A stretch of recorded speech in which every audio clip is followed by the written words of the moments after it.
Why you feel exhausted, even when you've done nothing. You didn't do much today, maybe a few emails, a couple of errands, nothing that should drain you.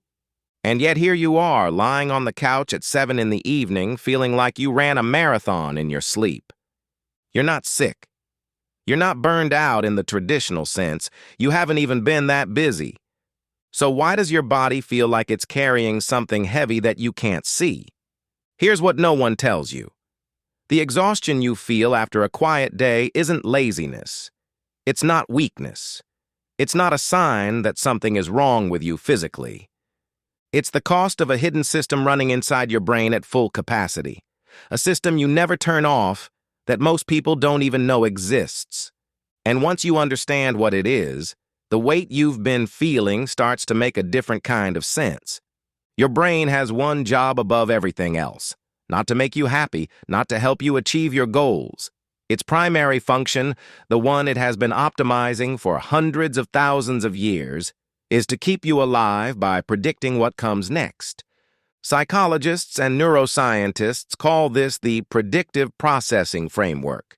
Your brain doesn't passively receive the world. It actively generates a model of reality every second of every day and uses that model to predict what will happen next, so it can keep you safe before danger arrives.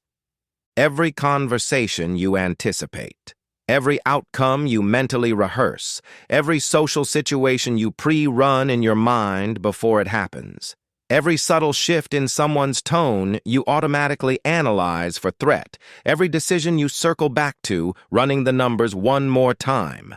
That's not thinking. That's your predictive system doing what it was built to do, and it costs energy. Enormous amounts of it.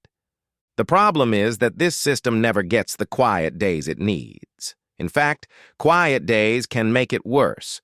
When your schedule is unstructured, when there's no clear external demand on your attention, your brain doesn't relax. It fills the space. It reaches for unresolved problems. It rehearses difficult conversations from 3 weeks ago. It scans for threats you haven't encountered yet. It loops. Psychologist Matthew Killingsworth at Harvard ran one of the largest real-time studies of human mental activity ever conducted. His research found that people spend nearly half their waking hours thinking about something other than what they're currently doing, and that this mental wandering, especially when it drifts toward negative or uncertain content, consistently predicts lower happiness and higher fatigue. Not physical fatigue from exertion. Mental fatigue from a brain that cannot stop processing. And here's the part that makes it worse. The content your brain defaults to during that mental wandering isn't random. It gravitates toward unresolved, toward uncertain, toward anything that doesn't yet have a clear outcome. Because to your predictive system, unresolved means unpredictable, and unpredictable means potential threat. So that conversation you haven't had yet, the decision you've been putting off, the relationship that feels slightly off but you haven't addressed, the goal that's still abstract, still vague, still living only in the space between intention and action. Your brain is running all of those in the background. Not loudly, not always consciously. Just quietly, persistently, burning through your energy reserves while you sit perfectly still. This is what researchers sometimes call cognitive load. But it's not the load from what you did today. It's the load from everything that remains unresolved, unprocessed, or uncertain in your mental landscape. And unlike physical tiredness, at which responds to rest, this kind of exhaustion doesn't lift when you lie down. Because lying down doesn't close the open loops. It just gives them more airtime. You've probably noticed this. You rest, but you don't feel rested. You sleep, but you wake up tired. You take a break, but the break doesn't seem to reach the place that actually needs it. That's not a flaw in your body. That's a predictable result of a brain that has been given no signal that it's safe to stop predicting. Now here's where it gets personal. Because this system doesn't just drain you physically, it shapes who you think you are. When you spend days feeling tired without a clear reason, your brain reaches for an explanation. And the explanation it almost always lands on is character. You tell yourself you're the kind of person who can't handle stress. You tell yourself you're lazy or fragile or not built for the demands of adult life the way other people seem to be. You compare yourself to people who seem endlessly energized, and you build a quiet story about yourself as someone who runs out faster than most. That story isn't true, but it's very convincing when you're exhausted. What's actually happening is that your nervous system has been operating in a low-grade threat detection state for so long that baseline calm has started to feel foreign.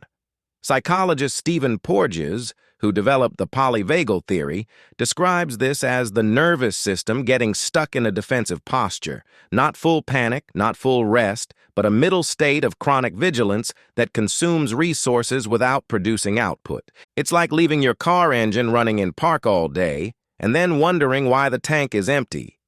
The tank is empty because the engine never turned off. So what do you actually do with this? Not what the productivity advice tells you. Not another morning routine, not a to-do list system, not a better sleep schedule, though sleep matters. The real shift starts somewhere smaller. It starts with the practice of intentional closure. Your brain doesn't need you to solve everything. It needs to know that the unsolved things have been acknowledged and placed somewhere, that they're not going to slip through the cracks of your awareness while you rest. This is why writing things down, not in a productivity sense, but in a neurological sense, actually works. When you externalize an open loop, your brain receives a signal. It's been registered. It doesn't need to keep running in the background. Studies on what psychologist Roy Baumeister calls the Zeigarnik effect show that incomplete tasks create persistent mental tension. But that tension eases not just when you complete the task, but when you make a concrete plan for it. A next step, a date, a decision to decide later, something specific enough that your predictive system can stop scanning. The second piece is harder. It's learning to give your nervous system genuine evidence that the present moment is safe, not telling yourself to relax. Your brain doesn't respond to instructions, it responds to signals. Slow exhales that are longer than your inhales, physical stillness with warmth, deliberate reduction of sensory input, not scrolling, not noise, not passive consumption, but actual quiet. 5 minutes of it, with nothing else happening. These aren't wellness trends. They're inputs that your autonomic nervous system reads as safety data, and over time, with consistency, they begin to shift the baseline. The third piece is identity. Because until you update the story you're telling yourself about your own energy, you will keep interpreting exhaustion as evidence of personal failure. And that interpretation creates its own loop. Shame becomes another unresolved emotional thread that your brain picks up and carries. You are not someone who runs out faster than others. You are someone whose brain has been doing an enormous amount of invisible work in a world that has never once asked if you have the resources to sustain it. That distinction changes what you do next. It changes whether you rest with compassion or collapse with guilt.